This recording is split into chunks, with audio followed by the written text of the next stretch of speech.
Hey guys, Spearsy here. We know how badly you want to go on the 80s cruise, and we want you to be there. So let's make it happen. ECP, the company that has created and given us the joy that is the 80s cruise, has a new special pricing plan out. It gives you a year, 1 year, to pay your tab, plus special low pricing for the month of August. The promo code you need is the word August. You got it. Find out more on how to join Brad and me for Big 80s Trivia, live podcasts, concerts by Kenny Loggins, OMD, The Fix, Cutting Crew, Berlin, you name it. They're going to be there. We're going to be there. You be there too. Go to www.the80scruise.com. Now on with the show. Travel back in time to the 80s, reliving the shenanigans. It was the early 80s, and sex was still a good way to meet new people. The disappointment. Now, that's a real shame when folks be throwing away a perfectly good white boy like that. And the self-confidence. I'm 6 foot, 3 inches tall, and maintain a very consistent panda bear shape. Because just like you, we're stuck in the 80s. Sure, it's not 1985 right now, but who knows what tomorrow will bring.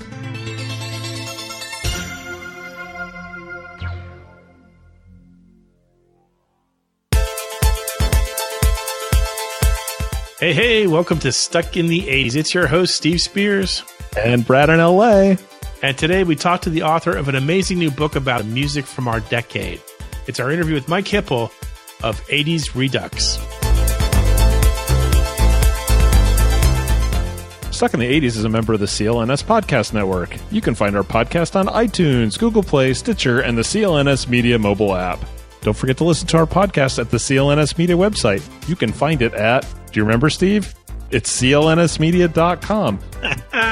And always, we plead, please, if you love our show, share the links on social media.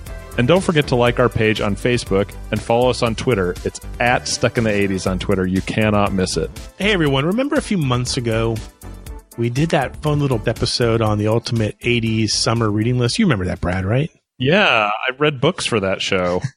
Which you didn't need to do, but we didn't tell you. It's okay.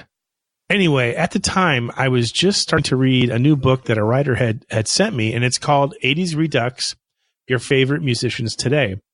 I enjoyed it so much that I wanted to bring the author of the book onto the show. So today, I'll share my interview with Mike Hipple.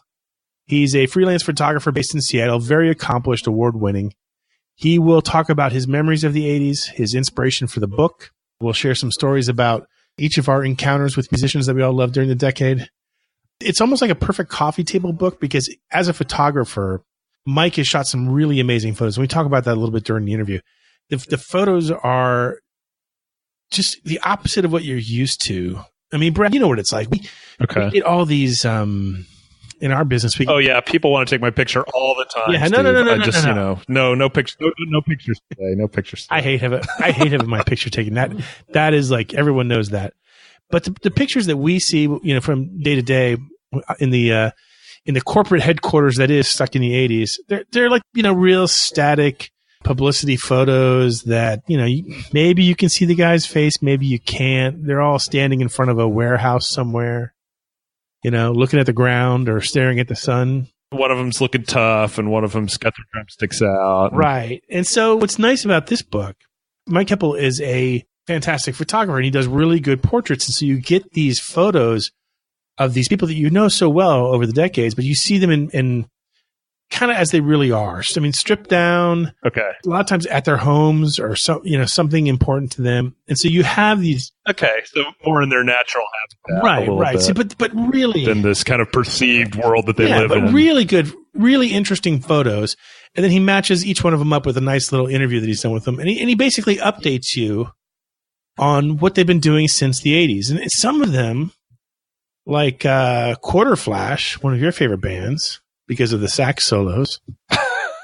Okay. I love Quarter Flash. I used to have a quarter, and I think I told Mike during the interview, I used to have a Quarter Flash poster on my wall. You used to have a poster? Yeah.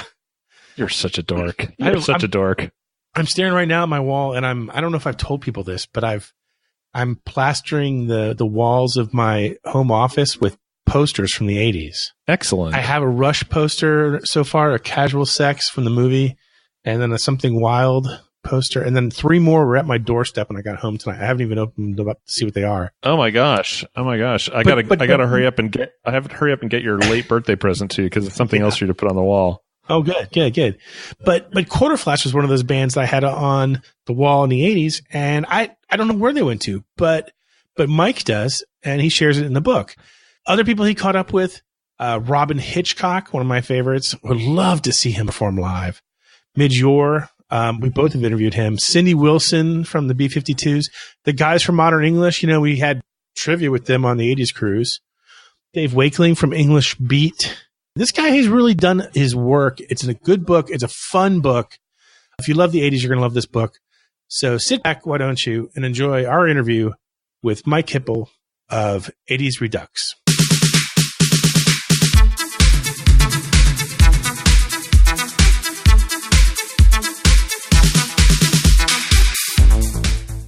Hey, Mike, welcome to Stuck in the 80s. Hey, thanks for having me, Steve. So I have a copy of your new book, 80s Redux. Your favorite musicians today. And I must admit, I'm pretty addicted to it. I find myself going back and looking through the photography and rereading the chapters about the musicians that I personally loved during the 80s. Yeah, great. Thank you. So I want to start at the beginning. For perspective for me and our listeners, how old were you in the 80s? I mean, what year did you graduate high school? I graduated high school in 1988 from Liverpool High School in New York. Oh, okay. So you're a couple years younger than I am, but you still lived during the grandeur that was the best of the 80s. I did, indeed. I have photos to prove it. What was your, if you were in a clique in the 80s, what would it have been? Oh, that's a hard question. There were so many kids at my school. There were like 4,000 kids at my high school. And I just feel like, I really didn't fit into any of them necessarily. I was kind of, I listened to the weird music, but I wasn't super, punk rocky looking, you know what I mean? I looked kind of normal, I guess, but I was just kind of, I don't know. So I didn't hang out with them so much. I didn't hang out with the popular kids. I didn't really hang out with the jocks. I just kind of floated around. I think that's how so many of us feel about that time. I mean, I don't think I've yet to meet a person who says, oh yeah, I was part of this clique and I ran with the popular kids and I knew who I was and what I was up to. And so yeah, I did not have any clue about who I was at that time. Like you, none of us do, really. No, that's the whole point of high school. I don't think you realize that until maybe 20 years later. And you don't realize, you think that you know exactly who you are and what you are about and so on and so forth when you're that age. But you really don't. Yeah. You go back and in retrospect, you're like, oh yeah, I had no idea. It's funny in a way how music defines you during that era of your life. When I started high school, I was into AC/DC and Journey and Triumph. And by the time I finished, I was into Frankie Goes to Hollywood and Simple Minds and stuff like that. And I remember starting high school, being on the football team, listening to my AC/DC. And then I remember my senior year being in the mall where everything happens in high school, wearing a Frankie Goes to Hollywood t-shirt, and then having people that used to be on the football team threaten to beat me up because of the said t-shirt I was wearing. Yeah, because then of course you're gay, right? Because you're listening to Frankie Goes to Hollywood or whatever. Or you don't really fit into that norm, so therefore you have to be X, Y, or Z. There cannot be any gray areas in high school. There just aren't, and thankfully, as time goes on, that disappears. And yet, when I come back and I read a book like yours, I'm like, it reminds me of the good times of listening to that music and discovering these bands and hearing them for the first time and wondering who the people are behind the music. Yeah, indeed. And that thing that you were saying about, how music defines your group in high school, that was kind of the way it is in our high school as well. And I totally remember this one girl. I always thought it was so pretentious. She would carry around like the PIL record, like the actual vinyl record on top of like her school books. And like, she was like, it was like she was calling out to everybody, like, look what I like. And you know what I mean? Like, come talk to me if you like this. Yeah. I feel like that, I grew up in Syracuse, New York, and we had a great college radio station that really, exposed me to a lot of this kind of music that I didn't really know about. Also MTV, 120 Minutes, etc. But but really that college radio station whose name I cannot remember. But by the time I left high school, it turned into kind of more like dance music kind of thing. But when I was in high school, it was great. They would play, the Romeo Void all the time. They would play the B-52s, Squeeze, English Beat, all this stuff that, wasn't really necessarily on the top 40. You're so lucky to live up north. Down here in Florida where I grew up, and to this day, I think college radio was never a thing, as far as I remember. It was all mainstream, so you got your share of Journey and Styx and REO Speedwagon, served to you by the bowlful. And if you wanted to discover a band like the B-52s or Frankie or PIL or Depeche Mode, you basically had to have friends who moved here from somewhere else and who had already heard of them, or, you got it off MTV, but you didn't get it off of radio. Yeah. Yeah. I feel like we were kind of lucky in that regard because we got it from a bunch of different areas. So of the musicians that you interviewed for your book, how many of them did you actually see perform live, like during their heyday of the 80s? Oh my God. Let me look here. I saw Book of Love. Nice. Who else? I saw Concrete Blonde. Oh, nice. Well, actually, I didn't necessarily see Concrete Blonde. I had tickets to see Concrete Blonde.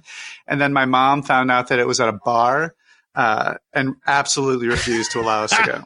And then the people that I was going to go with, my mom told their mom, and then they were all mad at me. It was not good. Jeez. Yeah, I saw Pylon, but I saw them more in the, I think it was 1990. So maybe not exactly in the heyday of the 80s. It's difficult because, like I said, a lot of these bands didn't tour very extensively in the 80s. I mean, I know of the bands I've interviewed over the years and stuck in the 80s. I mean, I remember talking to Wang Chung thinking, and I'm like, how come I never saw you guys perform live? They're like, well, we never really did a tour of the U.S. The record company never really let us.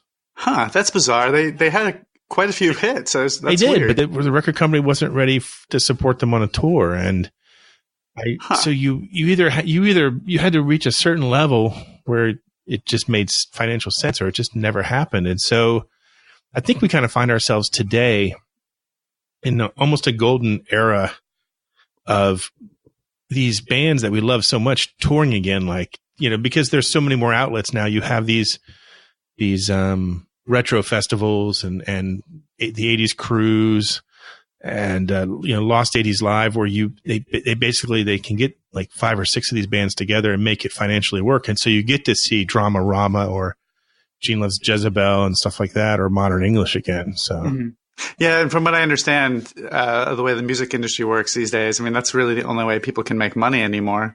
And, I talked to a lot of these guys about these tours that they do, the 80s retro tours and stuff, and they all seem to unanimously love doing them because they love the fans that come out there. They love playing those songs still. And they just seem still genuinely very excited and happy that people are still interested in their music. It's funny. There's almost two schools of thoughts.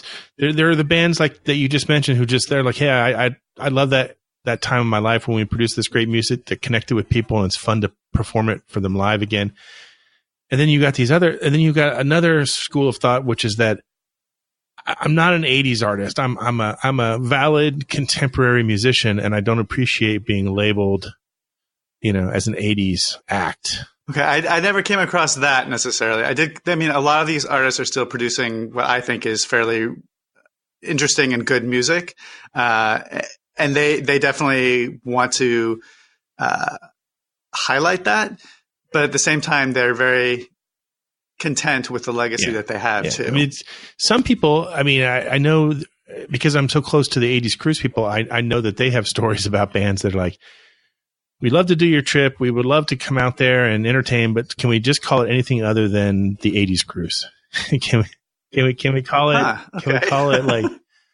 The retro cruise or just anything other than that label. For some reason, for some people, I just think it's a dirty word, and I think that's unfortunate. I do too, because I feel like there may have been a time period where that could have been seen as a dirty word. But if you look around like contemporary music today, there's so much music out there that just is very reminiscent and influenced by the stuff that came before it in the 80s. I'm thinking I'm thinking of like Carly Rae Jepsen or Katy Perry even, or all those kind of pop people. They really rely on those 80s beats and the synthesizer, all that good stuff. And yeah, I think it's a mistake to look at it as a dirty word. So where does the idea for the book come from? What was it? I mean, tell me the genesis of how it all got started. Okay. Yeah. So it's kind of a convoluted story, but in 2011,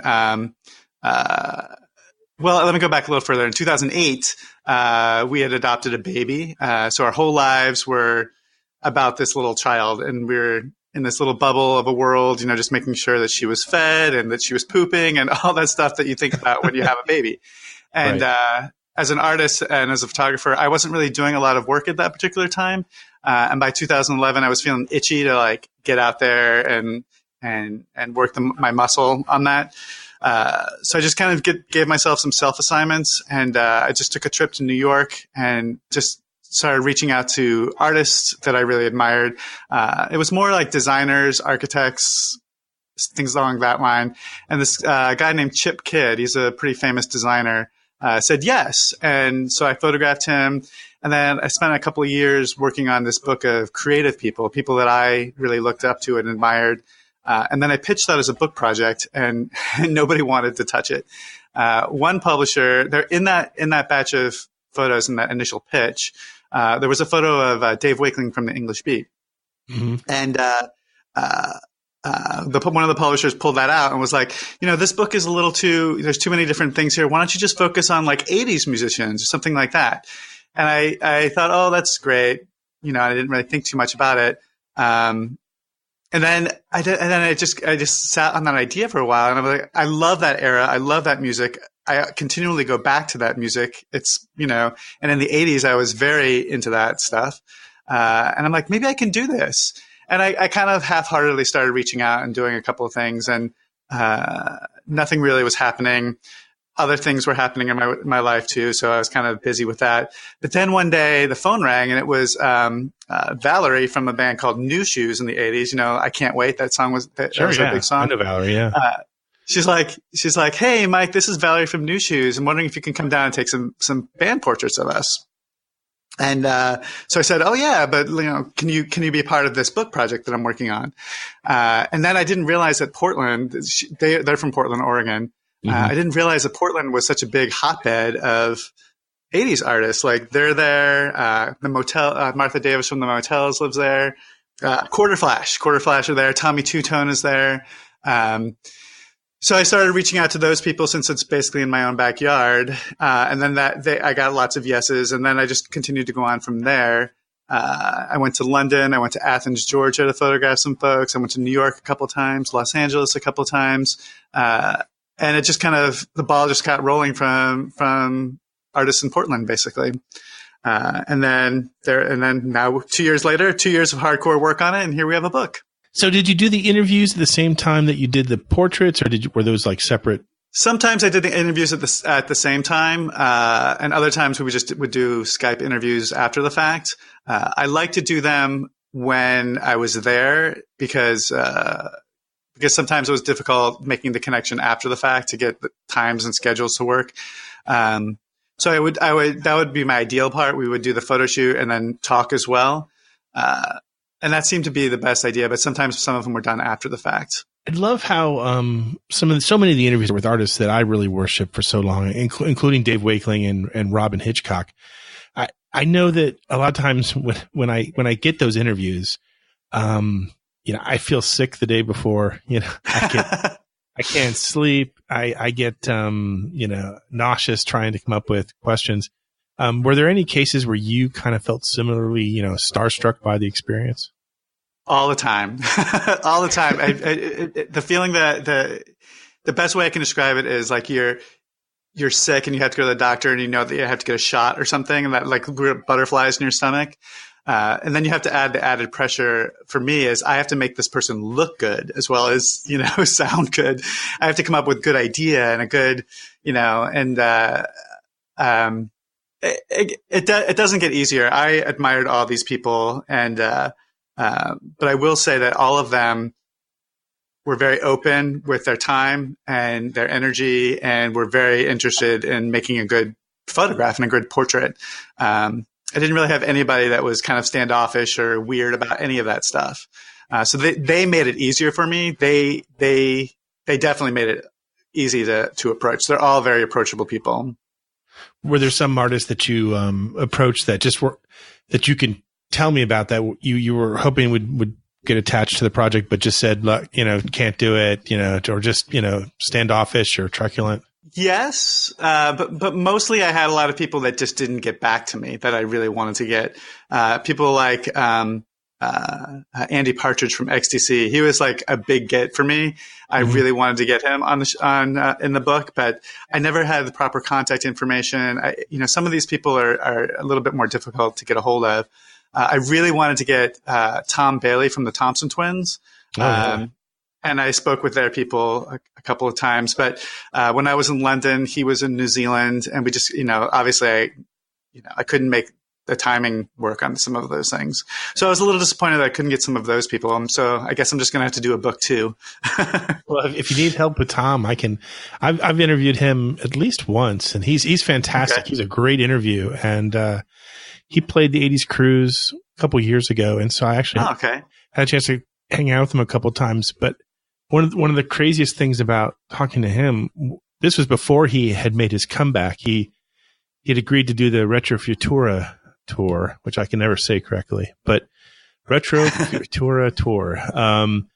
And so he was playing, and Midge Ure was playing, and Katrina from Katrina and the Waves was there.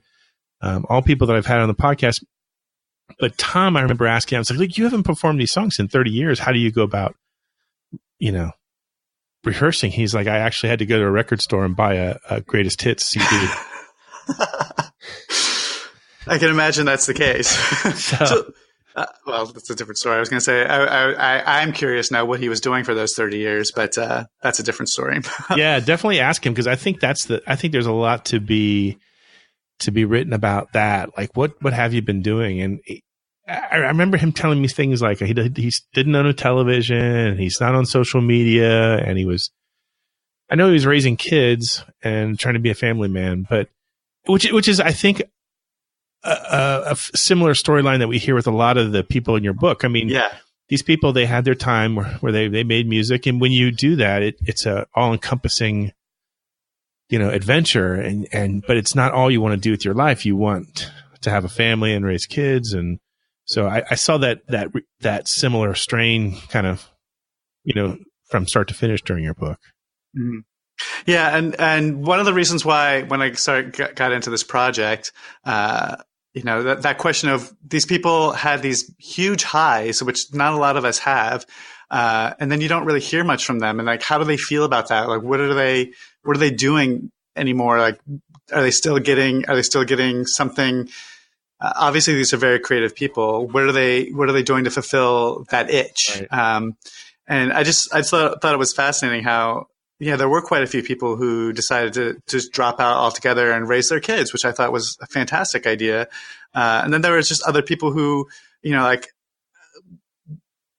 I sat for hours talking to Paul Fishman from Reflex, and it's just fascinating to me. Like, he just didn't want to keep touring and doing that grind, but he has a mind that is just, I just have to do more music. I just do this thing. I do this. I do that. He started a radio station, all these other creative outlets that these people are using. And in my head, I feel like if I was a rock star in the 80s, that's all I'd ever want to be. And I wouldn't be able to really see past that. So it's just fascinating to me that these people that I really looked up to just have these very rich lives that you don't really hear much about these days. The one story that I remember reading the first time going, oh my God, I've always wondered what happened to them, was Mary and Randy Ross of Quarter Flash. Oh yeah. They were so big, and they were huge. I remember I had a Quarter Flash poster on my wall at one point. Yeah. And I guess they just stepped back from the spotlight. It got too much. And, they did I think Rindy didn't she become a therapist? I think it was music therapist. Yeah. I think so. Yeah. They just completely different from what they were doing. And I do find that fascinating. One of my favorite stories was Martha Davis from the Motels, Yes. Who just retreated to this old 100-year-old farmhouse up, outside Portland. And it was funny when she said it's outside Portland. It is so far outside Portland. It's not like, it's out there. And, she was just great. And she just, you can just see the bliss in their face about where they're at in their lives. I just love that. Yeah. And yeah, I just love that feeling. And that's one of the more interesting things about the book too, is that we're so used to seeing sanitized publicity photos of these musicians, and you were able to capture far more unique portraits that show off their personalities. Was that your goal? Yes, that was definitely my goal. We didn't go into these with a huge crew or hair and makeup people or anything like that. I just wanted to portray them as people that they are. And again, like I said earlier, none of these artists were the least bit pretentious or overbearing or made horrible demands. They came there with an open mind. They were open to doing whatever we wanted to do. Sometimes I would have ideas in my head and we wouldn't be able to do them for X, Y, or Z, but, we were able to work together on the fly to get things, I wanted more than just a mugshot. I wanted something that talked about where they're at today. So I'm really glad that you said that, actually. Have you heard any reaction back from any of the artists that are featured in the book? I've heard a lot of them say that they really like it. So that's good. But I haven't, if they had negative comments, they haven't told me. Well, good luck with your book, 80s Redux, your favorite musicians today. You can bet I am going to be sharing my enthusiasm over and over again for your work with our fans here on Stuck in the 80s. Thank you. Thank you for having me.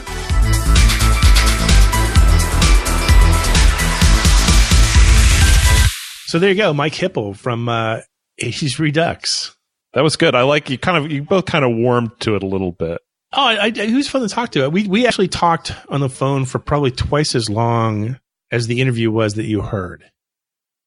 And we shared some stories about people we talked to. Stuck in the 80s, the lost archives. Yeah, I do have it saved somewhere. But we talked about, people that we've both been chasing around, trying to catch up with. And one of the things that I thought was interesting was, I don't even know, it wasn't on my list of questions to ask him, was, what clique did you identify with in high school? Mm-hmm. And he gave us his answer. And then I had literally been thinking about that for the week or so since I talked to him. And I thought, man, dude, does anybody really know? I mean, I look back now and I'm like, well, this is where I think I was, but am I right? Well, who'd you eat lunch with? Like other people in the computer club, and we didn't eat lunch. We went to the library and did our homework. Okay. Well, that's, demented and sad, but social. I think the people you eat with or spend that time with that's your tribe. My friends, we were band geeks. Like I was with the band geeks. And when I moved to California, I fell right in with my new tribe of band geeks. Okay. So I was with the nerds. It's okay. I was with the book nerds and you're with the band nerds. Basically. Yeah. And now we do a podcast together. It's really surprising, isn't it? It really is surprising. These roads, how did we end up here? I don't know. I'm going to have to go listen to Talking Heads and figure this one out. Hey, here's some good news though. I just got an email from Mike today, actually, and he is going to give away a signed copy of his book. We're going to use it as the prize for this week's seggies. So pay attention to the seggies. Is he going to send that directly? Pay attention to the seggies. Is he going to what? Is he going to send that directly, or am I going to have to ship that? Yeah. Because if he's going to send it directly, he's going to send the listener might have a chance of getting it. Yeah. In this lifetime. Before the heat death of the universe. He offered, he's like, I can mail it to you guys, or I can mail it straight to him. I'm like, mail it straight to him. Yeah, if you send it to me, Brad's just going to keep it. Exactly. Yeah. Then I started thinking, well, what if I send you my book back? Will you sign it and return it to me? Because I would love to have that. Anyway, so pay attention during this week's seggies. If you get this week's seggies right, you are entered into the drawing for a free copy of 80s Redux signed by Mike Hipple. Nice. Support for this week's Stuck in the 80s podcast comes from Hims Brad. Did you know that 66% of men start losing their hair by age 35? I'm guessing that a fair percentage of our male listeners are keenly aware of that fact, Steve. It might be as high as 66% that know that. I think if you take away our 6 or 7 female listeners, I think the percentage will be exactly 66%. The thing is, once you start losing your hair, it can be too late. It's easier to keep the hair you have than replace it when it's gone. So let me ask you a question. Do you want a bald spot? Do you want a receding hairline? Or do you want to try and get in front of that problem and do something about it first? That's where our sponsor comes in this week. Hims.com is a one-stop shop for hair loss, skincare, and sexual wellness for men. Thanks to science, baldness can be optional. And if you send me a t-shirt that says, thanks to science, baldness can be optional, Brad, I will send you a signed copy of 80s Redux signed by Steve Spears. Really? I thought you were going to say, you will send me a mail bomb. Anyway, Hims connects you with real doctors and medical-grade solutions to treat hair loss. They offer well-known generic equivalents of name-brand prescriptions to help you keep your hair. No picking up germs at the waiting room, no awkward doctor conversation, no sidelong glances from the pharmacist. Save your time, save your money by going to forhims.com. There is nothing in this world I hate more than going to see a doctor over something like this. And Hims.com is smart to offer this service. I know a lot of my guy friends feel the same way.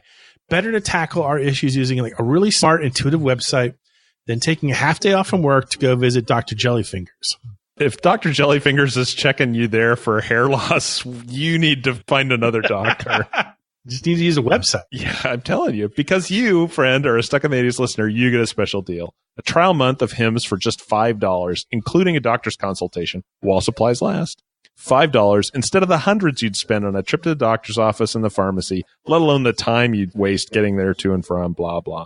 Now you don't even have to leave the couch to get the hair loss solutions you need.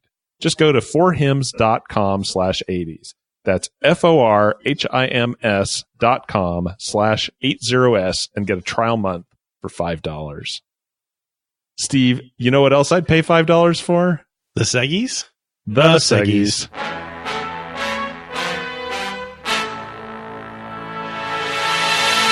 Every week I like to say, the mystical refrain that is listener mailbag. But is it really mystical? Isn't it kind of predictable? Anyway. But you don't really know what the letters hold or, what I do. Madness lies beyond. Staring right at it. But anyway, so we got some letters this week. Don't ruin all of the magic. Tom Korn in Austria. He's got to be one of our best friends in Austria. And he has a comment about our last show about 3 metal albums turning. Did I say metal or mental? It feels like I said mental. Metal. I think you said metal. Okay, it doesn't really matter. But 3 metal albums turning 30. So Brad is the one with the enunciation this week, not me. So take it away. Here we go. Tom writes, Dave, Brad, and Steve, excellent show, guys, about albums turning 30, and the episode piqued my interest in getting back into a couple of the 3 albums you featured. As a member of the class of 89, I spent my high school years in a mashup of classic rock and heavy metal. I was going to Grateful Dead shows and Metallica concerts with a fair share of all-ages metal shows in some of Chicago's bigger dive bars and Beaux Arts theaters. He paints a picture. I can see the Beaux Arts theaters. I can smell the theaters.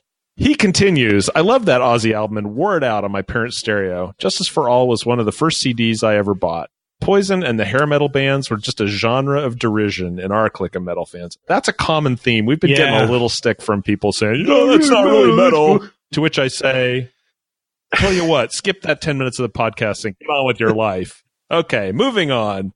Tom says, in high school, we had that one friend whose house everyone would congregate at, and many a weekend night was spent sleeping over, or more accurately, staying up all night watching Headbangers Ball, horror movies, or sneaking out to meet up with girls at a park. Over the years, I lost most all interest in heavy metal music. It just didn't float my boat anymore. I found myself more drawn to the music of my childhood in the early 80s and bands I wasn't listening to so much in the later 80s. Hearing the snippets of songs through my headphones that you guys played tweaked a certain place in the recesses of my brain and reawoke what it was about those artists that used to pump me up so much as a teen. I do believe that I have a new old genre of music to rediscover once again. Thanks for that. And as an aside, thanks to Facebook, I reconnected with that high school friend. It turned out he inherited his family home when his dad passed away a few years ago. While on a visit back to the States, I stopped by his place. It was incredible to be standing in the rooms where so much of my formative teenage, air quote, up to no goodness, close quote, was established. Still stuck in the 80s, Tom Korn in Austria. That's a good story. I love that. Yeah. I mean, have you had anything like that where you've, like, something that was you liked and you kind of set it aside and then you just, a little spark of something got you back to it and you're like, oh yeah, and I remember why I liked this so much. When the 80s started, I was more into AC/DC and the harder rock stuff, and then I kind of moved over to the new wave stuff. And in recent years, I've actually kind of been going back and enjoying some of the deeper catalog of AC/DC and stuff like that. So I get it. So one of these podcasts, I'm going to have to tell the story about how I lost the attention of this girl that I'd had a crush on since middle school, because she, by the time, I finally caught her attention again, she was still into heavy metal, and I had moved on to very, very, very new wave, and there was just no way that there's no bridging that gap. No. Isn't that funny? Isn't it funny to think about that now? Like, really, music is what kept you apart, but it's not hard to imagine at the time it was so important to your kind of self-identity, who you were, and what you were about. And she was definitely embracing the up to no goodness that Tom speaks of, more so than I was. I mean, I was embracing the whole, I'd like to go to college. Hello, young ladies. No, it wasn't really. We weren't destined to be together. But anyway, Tom is not the only correspondent this week. We have letter number 2 from Lynn, Nebraska, with 3 N's, if you count Nebraska. Indeed. So he writes, Steve and Brad and Steve, I got a kick out of your current 80s obsessions on the latest podcast. I could identify with each of your entries in some way this time, and after a little pondering, I think I see a possible common link. Dave Dirt, normally a fan of the rock and heavy metal, talked about how he enjoyed taking in the Anita Baker show. Yeah, you won't be seeing her touring with Def Leppard anytime soon. I would say that my strongest 80s leanings musically are more in the new wave genre, but I would also say that I'm seeking out opportunities to take in all manner of 80s artists who pass through the area, such as Journey, Pat Benatar, Rick Springfield, ZZ Top, etc. I've even recently taken in the Little River Band and may catch Gordon Lightfoot for a throwback to decades and singer-songwriters of days gone by. I guess time takes some of the rough edges off, eh? I don't know. Wreck of the Edmund Fitzgerald. If he doesn't close with that, I wouldn't go. Yeah, I'm tearing the seats out of the auditorium. Burn the place down. Lynn continues. Steve Spears gets to take in the Violent Femmes and Echo and the Bunnymen. I know that this would normally be a show you would have cleared the schedule for and stayed for through the last encore. Me too. EATB are one of the 80s most underrated bands. Yes, yeah. But you said you bailed out early because your foot fatigue trumped the new songs playlist. This isn't an exact analogy, but I recently went to see a local show from Ministry, the 80s and 90s industrial giants, mostly out of curiosity, hoping to catch a few classics, and also, curious about what they were up to now. To my dismay, the 2-hour audio assault I sustained started with all new, overtly ridiculous political songs, a few greatest hits thrown in at the end as a peace offering, all to the reverberations of an 80 to 90 plus decibel sound mix that outperformed my earplugs. My feet didn't give out, but my patience and my ears did. I left muttering to my friend, that's 2 hours and $40 I'll never get back. $40? I say you got off cheap, brother. Yeah, no kidding. Brad Williams wants to purchase the Ferris Bueller's Day Off Quasi-Ferrari. Yeah, he does. I've been thinking ever since about what car or other souvenir from an 80s movie I would buy if I had the means and it came up for sale. I'd have to say that I would like to pack my museum with the Better Off Dead Camaro, Al Cervic's convertible from Caddyshack, Joel's dad's Porsche from Risky Business, James Bond's underwater car, and maybe the Back to the Future DeLorean, to name a few. Did you mean the Lotus Esprit that turns into a submarine? Is that what you meant, Lynn with 3 N's? Then say that. If I'm not mistaken, didn't Elon Musk buy that and say he was going to turn it into a submarine? Like, for real? I don't listen to what Elon Musk says about anything, but yeah. I don't either, but I seem to remember that, and I know at least one of my friends will get on me if I don't mention it. So anyway, he continues. I suppose it goes without saying that just as Stuck in the 80s has changed and evolved through the years, so do we all. What are you talking about? I'm exactly the same. Probably true. We might start to appreciate things that we outright rejected 30 years ago. We might get a little more discriminating about how we choose to spend or invest our time, and we can more appreciate people and experiences of quality that make our life better and build memories. Well, as usual, Stuck in the 80s gets me thinking and laughing. Keep up the good work as your weekly podcast makes life better. Lynn with 3 N's in Nebraska. Wow. I find it interesting that he wants to pack his museum with just cars. I would have picked, from Better Off Dead, I would have picked the Porky's outfit that he has to wear at work. From Caddyshack, from Caddyshack, I wouldn't pick out Cervix convertible. I would take his golf bag that has the radio built into it. The golf bag, yeah. So what? So let's dance. From Risky Business, I would take the memo minder. And no, you want the Porsche. I don't care who the U-boat commander is. With that U-boat, you can get lots of memo minders. I just don't care about cars. And I don't know what I would pick from Back to the Future, but Jennifer. It's certainly not going to be the underwear that has his name on it. That's all I'm going to say. But you'd probably pick Jennifer. I know how you are. They're on my wall right now. Anyway, we love your letters. Send them to podcast@sit80s.com.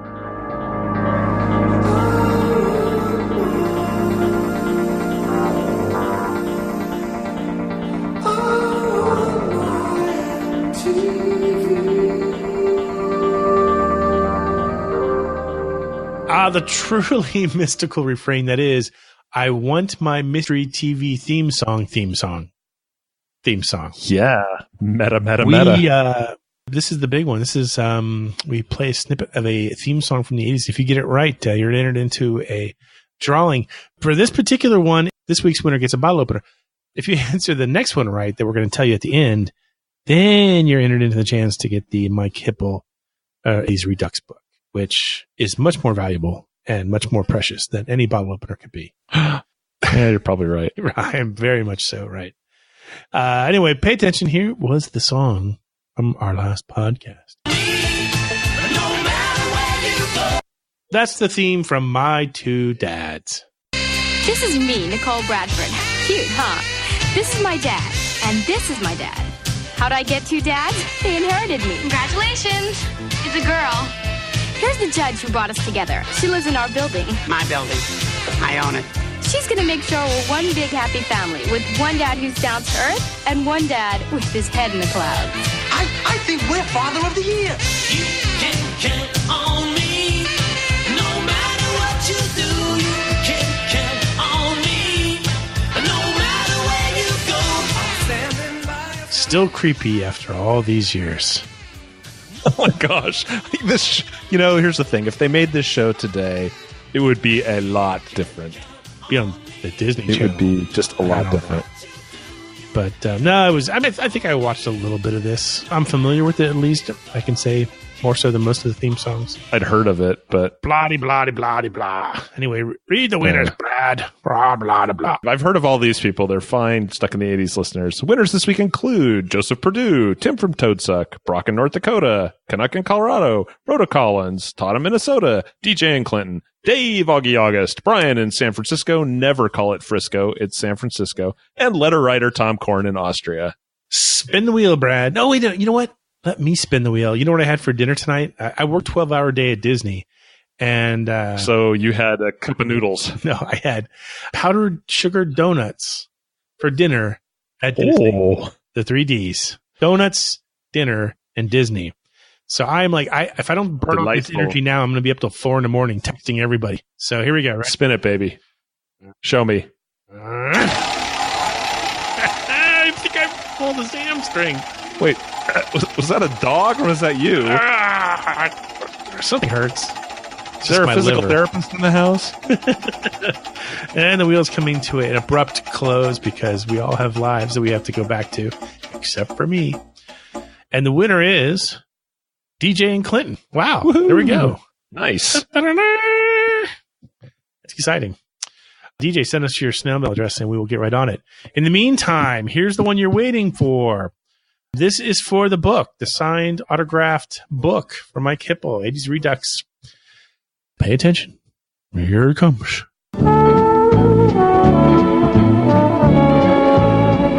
If you know it, email us at, what is it, Brad?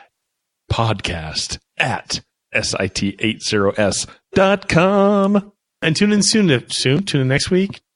Tune in to every show, just in case you might be. Download twice, listen once. A wiener. We'll be right back after this commercial break.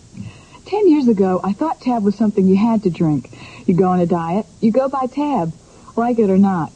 But now Tab's got NutraSweet Blend. I know NutraSweet's everywhere, but in Tab, it tastes terrific. It's crisp, refreshing. It's really satisfying. If you haven't tasted new Tab, you gotta try it. Do, and you won't drink Tab because you have to. You'll drink Tab because you want to. Hey, we have just a minute left. I wanted to thank Mike Hipple again for joining the show this week. His book, 80s Redux, Your Favorite Musicians Today, is available at Amazon.com and pretty much any other site where you buy your favorite books. You can follow him on Facebook at facebook.com/Mike Hipple Photography, or find him online at www.hipphoto.com. Also, a special thanks to our sponsor, Hymns. Remember, you get that trial month for just $5 at 4hymns.com/80s. Brad. Yes, sir. How you feeling? I'm feeling pretty good. You feel like you're ready to take my text at 4 in the morning when I can't get to sleep? Yeah, my phone goes on to Do Not Disturb, so you text all night, brother. Okay. In the meantime, Brad, Mike, and myself, along with our favorite musicians from our beloved decade, remain here, hopelessly stuck in the 80s. Stuck in the 80s is a member of the CLNS Media Network. Special thanks to Check Battery Daily for our theme music. And don't forget to subscribe to the podcast on iTunes, Stitcher, or the CLNS Media mobile app.